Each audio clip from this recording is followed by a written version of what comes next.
بسم اللہ الرحمن الرحیم۔ ایک حاجی صاحب کافی بیمار تھے۔ کئی سالوں سے ہر ہفتے پیٹ سے 4 بوتل پانی نکلواتے تھے۔ اب ان کے گردے واش ہوتے ہوئے ختم ہو چکے تھے۔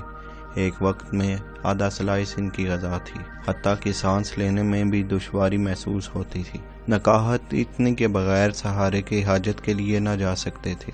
ایک دن چوہدری صاحب ان کے ہاں تشریف لے گئے اور انہیں سہارے کے بغیر چلتا دیکھا تو بہت حیران ہوئے۔ انہوں نے دور سے ہاتھ ہلا کر چودھری صاحب کا استقبال کیا۔ چہل قدمی کرتے کرتے حاجی صاحب نے 10 چکر لان میں لگائے، پھر مسکرا کر ان کے سامنے بیٹھ گئے۔ ان کی گردن میں صحت مند لوگوں جیسا تناؤ تھا۔ چوہدری صاحب ان سے پوچھا کہ یہ معجزہ کیسے ہوا؟ کوئی دوا، کوئی دعا، کوئی پیتھی، کوئی تھراپی، آخر یہ کس چیز کا کمال ہے؟ حاجی صاحب نے فرمایا، میرے ہاتھوں میں ایک نسخہ ہے کہ اگر دنیا کو معلوم ہو جائے تو سارے ڈاکٹر حکیم بے روزگار ہو جائیں، سارے ہسپتال بند ہو جائیں اور سارے میڈیکل سٹور بند ہو جائیں۔ چودھری صاحب مزید حیران ہوئے کہ آخر ایسا کون سا نسخہ ہے جو ان کے ہاتھ آیا ہے۔ حاجی صاحب نے فرمایا، میرے ملازم کی والدہ فوت ہو گئی۔ میرے بیٹوں نے عارضی طور پر ایک 6-7 سال کا بچہ میری خدمت کے لیے دیا۔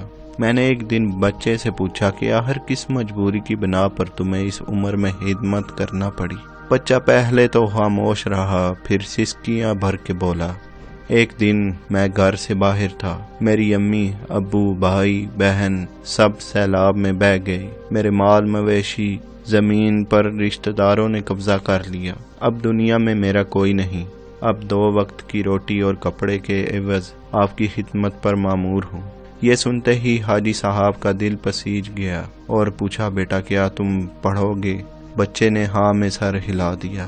حاجی صاحب نے مینیجر سے کہا کہ اس بچے کو شہر کے سب سے اچھے اسکول میں داخل کراؤ۔ بچے کا داخل ہونا تھا کہ اس کی دعاؤں نے اثر کیا۔ قدرت مہربان ہو گئی، میں نے 3 سالوں کے بعد پیٹ بھر کر کھانا کھایا۔ سارے ڈاکٹر اور گھر والے حیران تھے۔